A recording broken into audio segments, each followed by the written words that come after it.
UP में होने वाले चुनावी घमासान के बीच न्यूज 18 यूपी उत्तराखंड ने ओपिनियन पोल के आधार पर महापोल दिखाया।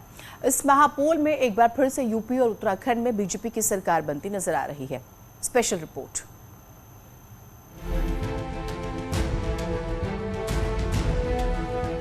उत्तर प्रदेश और उत्तराखंड में एक बार फिर बीजेपी की सरकार बनती दिखाई दे रही है। न्यूज 18 ने उत्तर प्रदेश और उत्तराखंड के बाकी ओपिनियन पोल के आधार पर एक महापोल सर्वे किया, जिसमें सीएम योगी की लोकप्रियता बरकरार है। बीजेपी प्लस 235 से 249 सीटें मिलती हुई नजर आ रही हैं। महापोल के मुताबिक यूपी में बीजेपी को 235 से 249 सीटें मिल सकती हैं। यानी यूपी में बीजेपी के खिलाफ सरकार विरोधी लहर नहीं दिखाई दे रही है। वहीं अगर विपक्षी दलों की बात करें तो यूपी में एसपी को 137 से 147 सीटें मिल सकती हैं। बीएसपी सिर्फ 7 से 13 सीटों तक सिमट सकती है और कांग्रेस को सिर्फ 3 से 7 सीटों का अनुमान है। यानी साफ है, महापोल के मुताबिक यूपी में पहली बार कोई सरकार और सीएम रिपीट होगा और एसपी दूसरी बार लगातार विपक्ष में बैठ सकती है।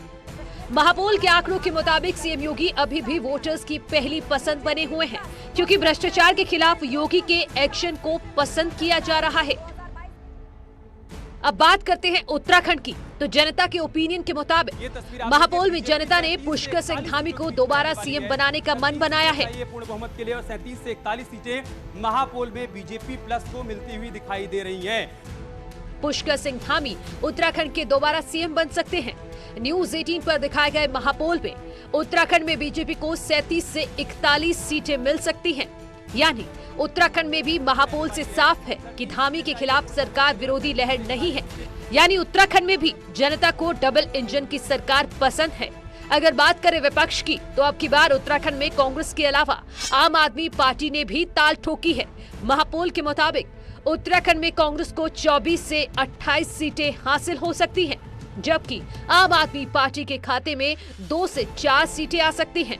यानी यूपी और उत्तराखंड में एक बार फिर बीजेपी की पूर्ण बहुमत की सरकार बनती दिखाई दे रही है। Bureau report, news 18। न्यूज 18 महापोल के नतीजे आने के बाद डिप्टी सीएम केशव प्रसाद मौर्य ने न्यूज 18 से खास बातचीत में दावा किया कि बीजेपी पिछली बार से भी ज्यादा सीटें लेकर सरकार बनाएगी। डिप्टी सीएम दिनेश शर्मा ने दावा किया है कि पूरा विपक्ष मिलकर भी 3 डिजिट में नहीं पहुंच पाएगा और बीजेपी की एक बार फिर से प्रचंड जीत होगी। देखिए, जहां काटने की जरूरत है वहां काटा जाता है और जहां रिपीट करने की आवश्यकता है वहां रिपीट किया जाता है।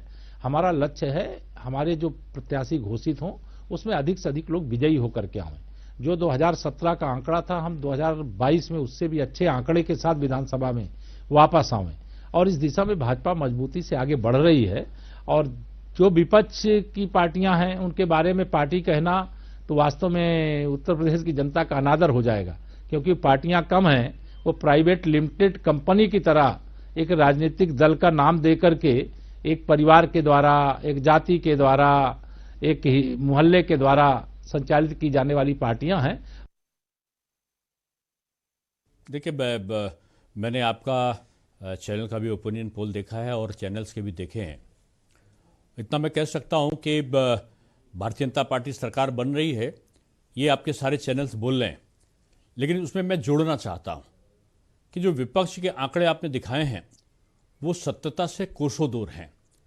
ये सपा, बसपा, माकपा, बाकपा, कांग्रेस, एमआईएम सबको मिला लीजिएगा तब भी ये 3 डिजिट का आंकड़ा पार नहीं करेंगे। और मैं आज दावे के साथ कह रहा हूं कि केंद्र सरकार और प्रदेश सरकार ने जिस प्रकार से समन्वित रूप में विकास कार्य किए हैं वो आज चढ़कर बोल रहे हैं। चाहे वो प्रधानमंत्री आवास रहे हो, मुख्यमंत्री आवास देने का रहा हो निःशुल्क, चाहे सम्मान राशि किसानों भाइयों को देने का रहा हो, चाहे 1000 रुपये श्रमिकों को देने का रहा हो,